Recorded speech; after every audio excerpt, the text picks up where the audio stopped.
다 함께 하나님 말씀 받겠습니다. 이 복된 시간에 주시는 하나님의 말씀은 요한일서 3장 4절부터 9절까지의 말씀입니다. 신약 성경 390면에 있는 요한일서 3장 4절부터 9절까지의 말씀, 우리 안에 거하시는 하나님의 씨라는 제목으로 박종삼 목사님께서 말씀 전해 주시겠습니다. 4절부터 9절 교독하여 읽겠습니다. 죄를 짓는 자마다 불법을 행하나니 죄는 불법이라. 그가 우리 죄를 없애려고 나타나신 것을 너희가 아나니 그에게는 죄가 없느니라. 그 안에 거하는 자마다 범죄하지 아니하나니 범죄하는 자마다 그를 보지도 못하였고 그를 알지도 못하였느니라. 자녀들아, 아무도 너희를 미혹하지 못하게 하라. 의를 행하는 자는 그의 의로우심과 같이 의롭고 죄를 짓는 자는 마귀에게 속하나니 마귀는 처음부터 범죄함이라. 하나님의 아들이 나타나신 것은 마귀의 일을 멸하려 하심이라. 하나님께로부터 난 자마다 죄를 짓지 아니하나니 이는 하나님의 씨가 그의 속에 거함이요 그도 범죄하지 못하는 것은 하나님께로부터 났음이라. 아멘. 하나님께서는 2025년 새해를 시작하시면서 저희 새로남 교회에 많은 은혜들을 부어주셨습니다. 다들 기억하시죠? 2주간 이어지는 정규 새벽 기도회를 통해서 하나님께서는 많은 목사님들을 통해서 우리에게 매일매일 결단하게 하시고 또 도전받게 하셨습니다.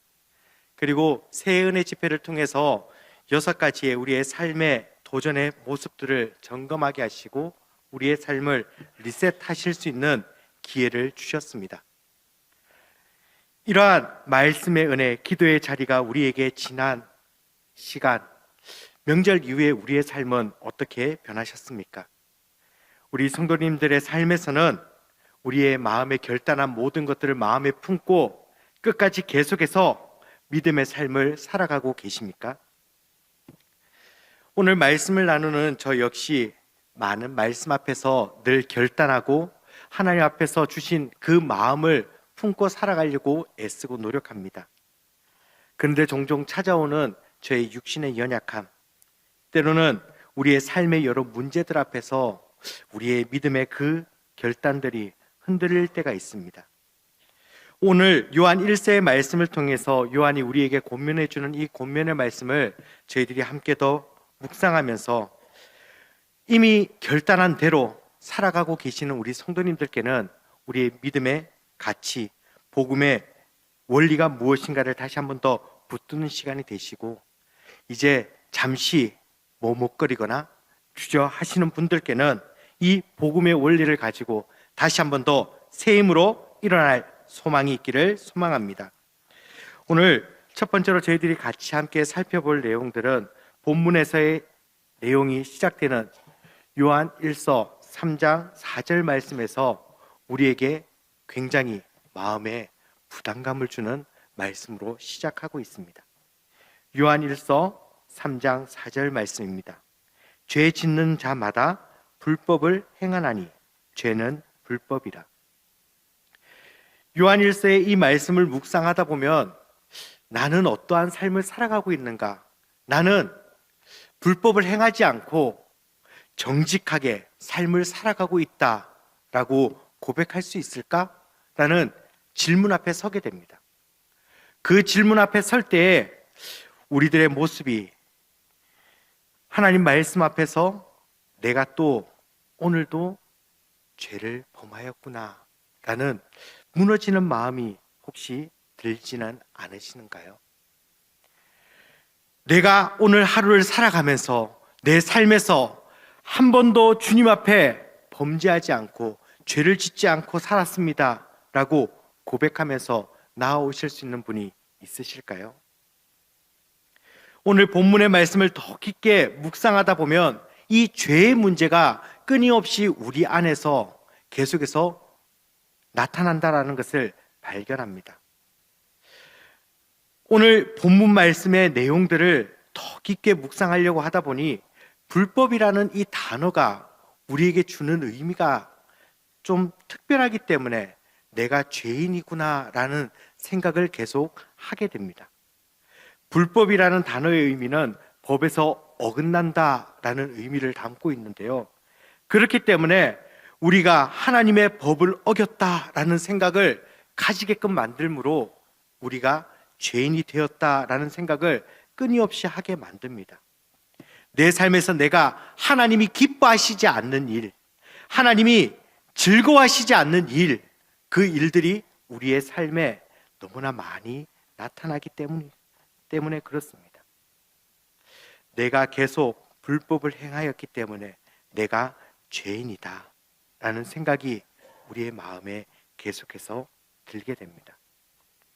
하지만 오늘 본문에서 우리에게 이야기하고 있는 요한의 이 죄의 문제를 이해하려고 하면 오늘 본문에 나와 있는 이 불법이라는 단어의 원어의 의미를 살펴보았을 때 단순히 법에서 어긋난다라고 하는 불법이라는 단어를 쓰기보다는 그 단어의 의미 속에서 무법이라고 하는 단어의 의미를 사용하는 것이 더 좋지 않을까라고 묵상하게 됩니다.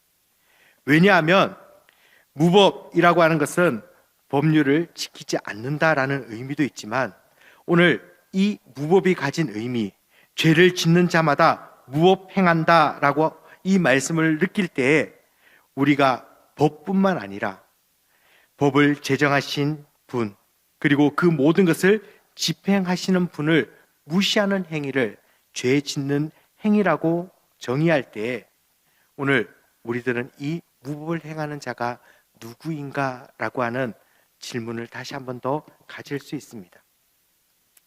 기독교의 고전에서 무법이라고 하는 이 단어를 살펴보면은 하나님의 권위를 대적하는 사탄을 향하여 많이 사용하고 있습니다. 무법자, 바로 사탄을 의미하는데요. 오늘 본문에서도 이 죄 짓는 행위 자체가 죄의 어떠한 율법의 규정들을 어겼기 때문에 죄인이 되는 것을 이야기하는 것이 아니라 오히려 그 범위를 넓혀서 죄를 짓게 하는 행위, 하나님의 권위에 도전하는 행위, 하나님 앞에서 그 명령들을 무시하는 행위를 이야기한다고 했을 때 오늘 이 죄의 문제는 단순히 죄 짓는 행동에서의 문제가 아니라 사탄의 그 권속 아래에 놓여져 있는 사람들의 행동들을 정의한다라고 묵상할 수 있습니다.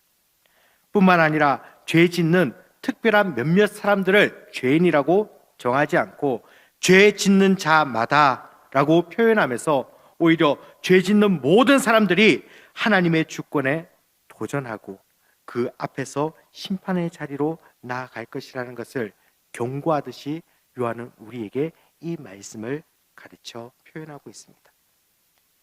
그럼 요한이 이러한 강한 어투로 이러한 말씀을 선포하고 있는 의미가 무엇일까요?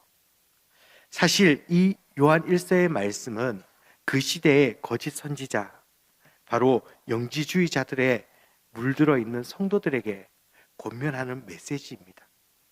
그렇기 때문에 영과 육의 세계가 분리되어져 있고 이미 우리가 구원을 받았다라고 하면은 우리의 육신적인 행동에서는 어떠한 잘못이나 실수가 있다고 하여도 우리는 이미 구원받은 삶을 살아갈 수 있어 라고 이야기하는 그들을 향하여, 그들의 문제를 향하여 지적하고 있는 말씀입니다. 그래서 요한은 더 강한 표현으로 6절에서는 이렇게 표현합니다. 그 안에 거하는 자마다 범죄하지 아니하나니 범죄하는 자마다 그를 보지도 못하였고 그를 알지도 못하였느니라. 하나님 안에 있는 자는 죄를 짓지 않는다, 죄를 지을 수 없다라는 표현으로 다시 한 번 더 이야기하면서 성도들에게 우리의 행동에 대해서 다시 한 번 더 돌아보고 점검하게 요청하고 있는 말씀입니다. 그럼 요한이 이야기하고 있는 이 죄의 이야기, 영지주의의 영향을 받지 않은 우리의 삶에서는 과연 괜찮습니까? 우리의 죄의 문제 역시 사실 가볍게 여길 수는 없습니다. 6절의 말씀을 다른 말로 표현하면요, 죄를 짓는 사람은 하나님 안에 거하지 않는다라고 표현할 수 있습니다. 즉 하나님의 백성인 내가 죄의 문제 때문에 하나님 안에 거하지 못하게 되는 상황에 놓여 있다라고 하면 우리의 삶은 과연 괜찮을까요? 요한은 성도들의 삶을 잘 모르기 때문에 이렇게 강한 어투로 그들에게 권면하고 있었을까요? 이 죄의 문제가 그들에게 어떠한 문제를 바라보게 만들지 생각하지 못하고, 하나님 안에 당신을 잊지 않아, 당신의 행동을 보니까 당신은 하나님의 백성이 아니야 라는 어투로 이야기하고 있는 것일까요? 아닙니다. 요한도 이 죄의 문제에 대해서 분명하게 이야기하고 우리의 연약함에 대해서도 분명히 알고 있었습니다. 요한일서 1장 9절 말씀에 만일 우리가 우리 죄를 자백하면 그는 미쁘시고 위로사 우리 죄를 사하시며 우리를 모든 불의에서 깨끗하게 하실 것이라고 고백합니다. 즉 죄인이 주님 앞에 이 죄의 문제를 가지고 나아오면은 그 문제를 해결해 주실 것이라고 우리에게 가르치고 있습니다. 2장 1절에서는요, 나의 자녀들아 내가 이것을 너희에게 쓰면 너희로 죄를 범하지 않게 하려 함이라. 만일 누가 죄를 범하여도 아버지 앞에서 우리에게 대언자가 있으니 곧 의로우신 예수 그리스도시라. 만약에 우리가 하나님 앞에서 바르게 살아가기 위하여 우리에게 이러한 권면의 말씀을 주지만, 만약에 그럼에도 불구하고 우리가 죄를 짓는다 할지라도 염려하지 않고 나아가라고 이야기합니다. 왜냐하면 예수 그리스도께서 우리의 죄를 감당해 주셨기 때문이기 때문입니다. 그럼 요한이 이러한 상황을 알고 있음에도 불구하고 이렇게 강하게 죄의 문제에 대하여 하나님께로부터 난 자가 아니야 라고 강조하면서 우리에게 이 말씀을 선포하고 있는 이유가 무엇일까요?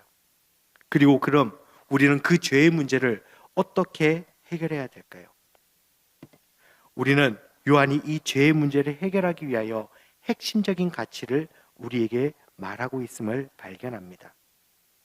그것은 바로 6절 말씀에서 나타나는데요.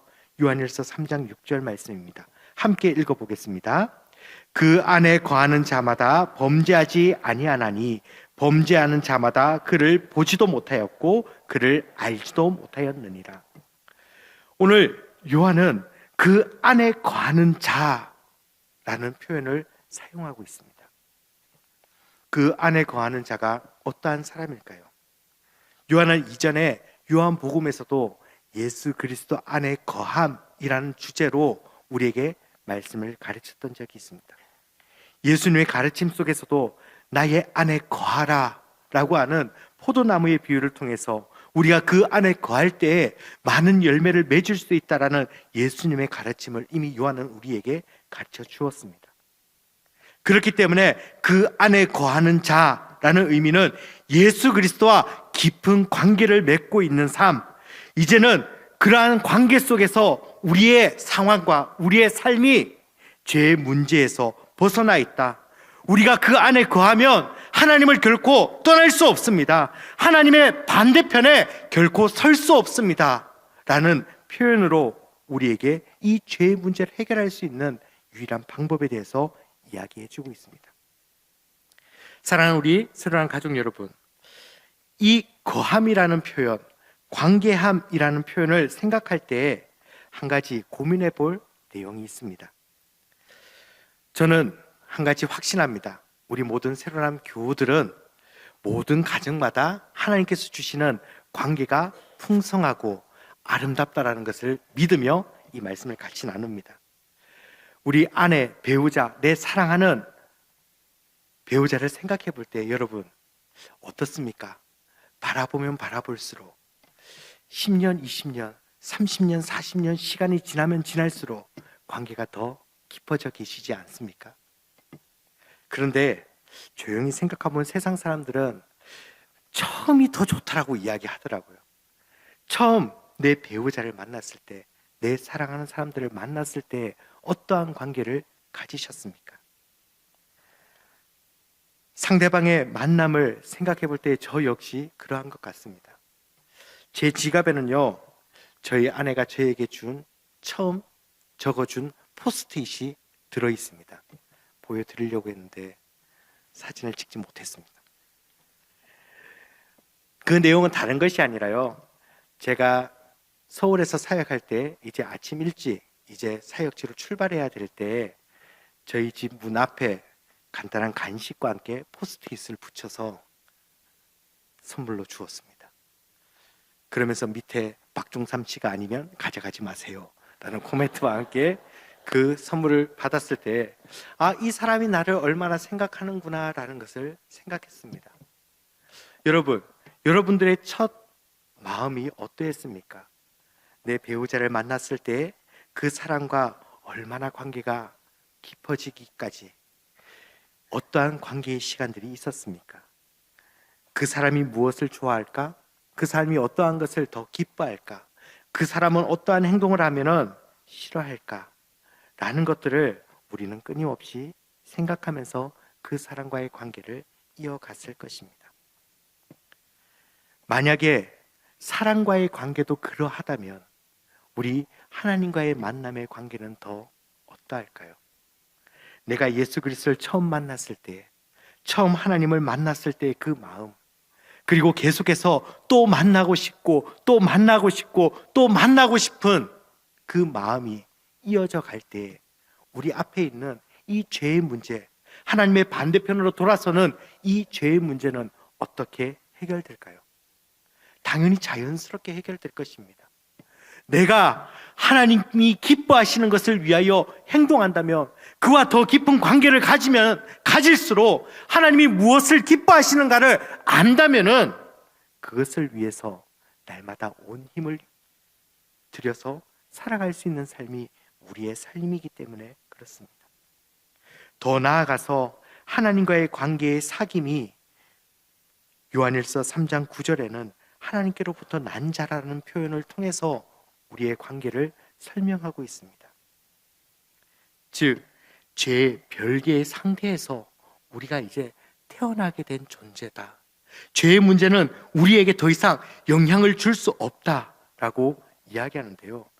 요한은 요한일서 3장 5절 말씀에 이 문제를 해결하기 위해서 소개하고 있는 한 분이 있습니다. 함께 읽어볼까요? 요한일서 3장 5절 말씀입니다. 그가 우리 죄를 없애려고 나타나신 것을 너희가 아나니 그에게는 죄가 없느니라. 우리의 죄를 없애기 위하여 오신 분, 죄가 없으신 분, 그분이 누구이십니까? 예수 그리스도이십니다. 8절 말씀에는 더 나아가서 우리에게 분명하게 이 죄의 문제를 해결해 주시기 위해서 그가 어떻게 행하시는지 말씀하고 있습니다. 죄 짓는 자마다 마귀에게 속하나니 마귀는 처음부터 범죄함이라. 하나님의 아들이 나타나신 것은 마귀의 일을 멸하려 하심이라. 무법한 자, 이 죄의 문제를 해결하기 위하여, 이 문제를 우리로부터 끊어주기 위하여 하나님께서는 하나님의 일하심으로 우리에게 나타나셨습니다. 다시 정리하면, 즉 예수 그리스도는 그의 구속하심을 통해서 죽을 수밖에 없던 우리들을 그 죄의 문제에서 끊으셨고 사망에서 생명으로 우리의 삶을 변화시켜 주셨습니다. 우리의 신분만 변한 것이 아니라 이제 우리는 죄로 인하여 정죄함을 받는 것이 아니라 의롭다 하심을 잊게 되는 우리의 삶이 주어졌다는 것입니다. 하지만 그럼에도 불구하고, 우리의 신분이 그렇게 변화했음에도 불구하고 마귀는 끊임없이 우리를 그 죄의 문제로, 그 죄의 상황으로 매여 있기 위하여 끌어당긴다는 것입니다.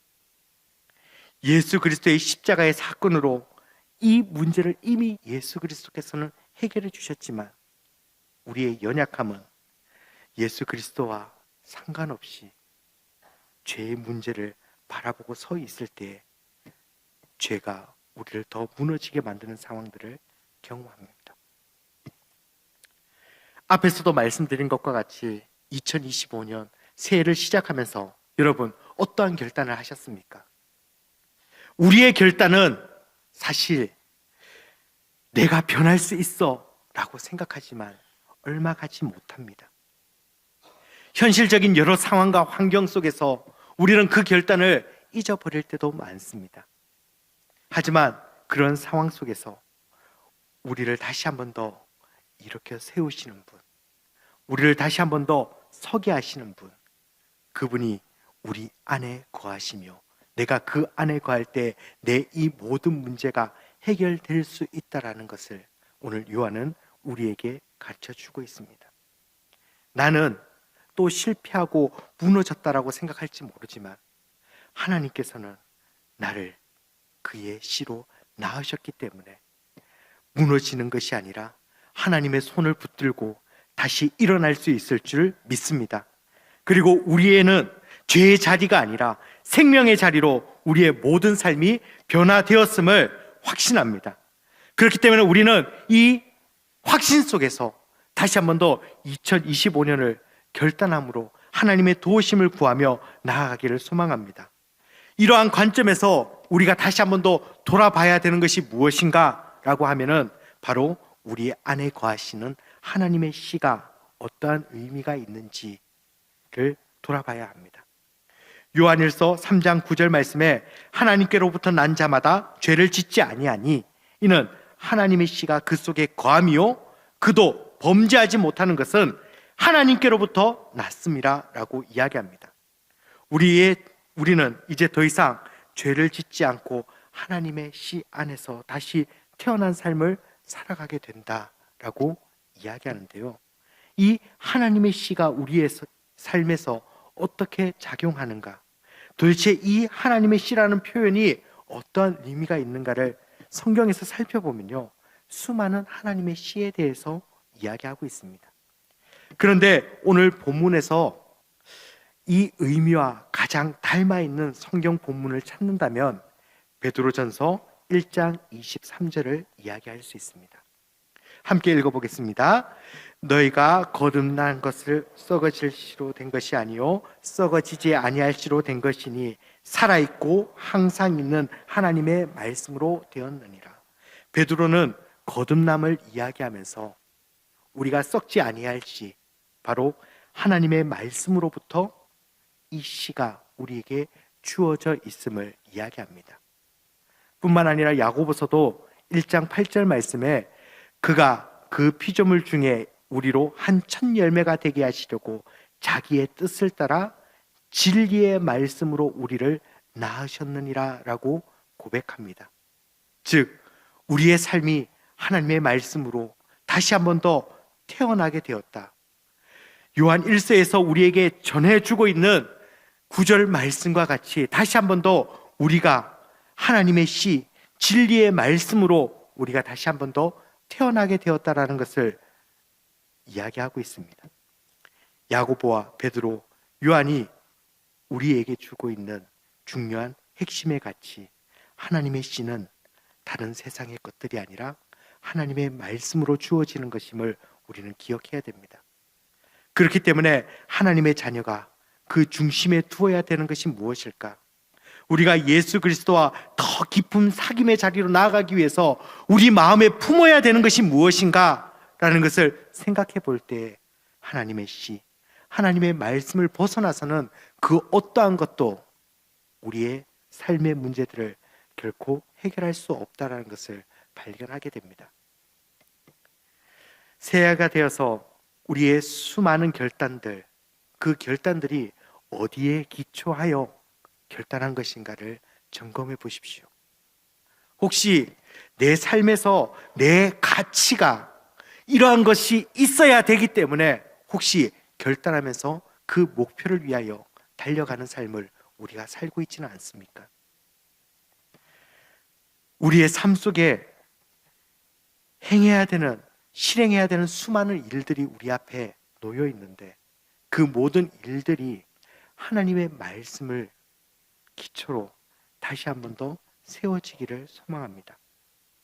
단순히 눈에 좋아 보이고 사람들이 기뻐하고 사람들이 즐거워하는 곳에 내 삶의 결단이 서 있는 것이 아니라 하나님 안에 우리의 삶이 점검되어지기를 소망합니다.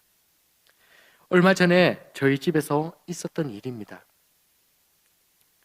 집에 돌아갔더니 아이들이 이제 개학을 해서 열심히 미뤄져 있던 숙제들을 하고 있었습니다. 그런데 정말 열심히 하고 있는 것 같아서 칭찬하려고 가까이 다가갔는데 둘째 아이가 무엇인가를 힐끔힐끔 보면서 숙제를 하고 있었습니다. 무엇을 그렇게 열심히 보고 있는가 가까이 다가가서 봤더니요. 이미 이전에 풀었던 정답이 적혀져 있는 수첩을 펴보면서 지금 숙제를 그대로 옮겨 쓰고 있는 것이었습니다. 정직하지 못한 삶의 부분을 두고 어떻게 했을까요? 엄청 혼냈습니다. 그리고 이미 썼던 답을 다시 다 지워서 처음부터 다시 시작. 그래서 열심히 숙제를 다시 하는 아이의 모습을 바라보면서 제 마음에도 어떠한 울림들이 있었습니다. 그 아이가 정직하지 못했다고 혼냈던 그 아이를 바라보면서 하나님 앞에서 주신 나의 삶의 문제들은 나는 어떻게 풀어가고 있는가? 혹시 나도 이 죄의 문제, 내 삶의 여러 문제들 나는 이제 어쩔 수가 없어 라고 이야기하면서 혹시 과거의 내 습관대로 내가 행했던 방법대로 반복적으로 행하는 삶, 마치 그 아이가 이전에 풀었던 문제를 빨리 풀고 쉬고 싶어 했던 그 마음과 같이 이 문제 눈에 보이는 대로 그냥 덮어두고 지나가서 빨리 끝내기 원하는 마음으로 내가 삶을 살아가고 있지는 않은가 돌아보게 되었습니다. 사람들이 말하는 화려한 삶으로 나는 움직여가고 있지는 않은가. 아이는 정직하지 못했다고 혼내면서 하나님 앞에서 내가 정직하게 살아가지 않고 있던 삶의 모습은 없는가. 이 문제들을 다시 한 번 더 바라보면서 이 문제를 해결하기 위한 방법, 그것은 하나님 앞에 바로 선, 정직함, 하나님의 시, 하나님 말씀 안에 내가 다시 한 번 더 세워져야겠구나라는 생각들을 하게 되었습니다. 사랑하는 우리 새로운 교우 여러분, 다시 한 번 더 우리의 삶 앞에 주어져 있는 수많은 문제 앞에서 여러분들은 그 문제를 어떻게 풀어가시겠습니까? 오늘 요한이 우리에게 권면해주고 있는 이 말씀을 다시 한 번 더 점검해 보기 원합니다. 2025년 새해를 시작할 때 하나님께서 우리를 이미 부르셨고 우리는 그에게로부터 난 하나님의 백성입니다. 우리는 이미 하나님 안에서 그 씨를 품고 살아가는 하나님의 백성의 삶을 살아갈 수 있도록 우리의 삶이 주어져 있습니다. 하지만 아직 완성되지 않은 하나님 나라 속에서 우리들은 이 죄의 문제를 끊임없이 고백하며 살아갑니다. 이미와 아직 사이를 살아가고 있는 우리 성도의 삶 속에 야고보와 베드로는 우리에게 이렇게 권면합니다. 야고보서 1장 21절에는요. 그러므로 모든 더러운 것과 넘치는 악을 내버리고 너희 영혼을 능히 구원할 바 마음에 심어진 말씀을 온유함으로 받으라 라고 말씀합니다. 우리의 모든 것을 다시 한 번 더 내려놓고 하나님의 말씀으로 우리를 구원하실 그 하나님의 은혜를 기대하는 마음으로 다시 한 번 더 말씀 앞으로 나아가는 우리의 삶이 되기를 소망합니다. 베드로 역시 베드로전서 2장 2절에 우리에게 이렇게 계속해서 이야기하고 있습니다. 갓난 아이들 같이 순전하고 신령한 젖을 사모하라. 이는 그로 말미암아 너희로 구원에 이르도록 자라게 하려 함이라. 신령한 그 젖을 사모하는 마음으로 다시 한 번 더 말씀의 자리, 기도의 자리, 그 자리로 나아가며 우리의 삶을 점검하기를 소망합니다. 사랑하는 우리 새로운 교회 교우 여러분, 우리에게 주어져 있는 삶의 문제, 그 문제는 내 방법이 아니라 하나님께 맡겨드리며 내 안에 이미 심기어진 하나님의 시, 말씀으로 다시 한 번 더 그 모든 문제들을 풀어가는 은혜가 우리의 삶에 주어지기를 소망합니다.